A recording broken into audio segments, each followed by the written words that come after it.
ஆச்சு சார். ஊரெல்லாம் தேடி அலைஞ்சு அந்த ரவுடி ரங்கனை கண்டுபிடிச்சேன் சார். அவனுக்கு என்ன? அவனுக்கு ரொம்ப முக்கியமான வேலையா, அப்புறமா வந்து பாக்குறேன்னு சொல்லி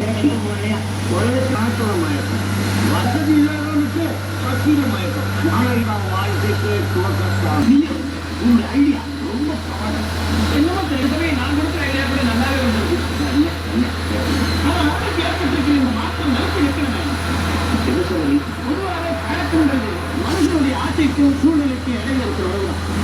ஏதாவது ஒரு கோணத்தில் அறிவு பலவீனப்படுறதுனா கெட்ட பழக்கம் பலவீனம் தான் இதுக்கு தாய். ஆனா பயம்தான் இதுக்கு மருந்து.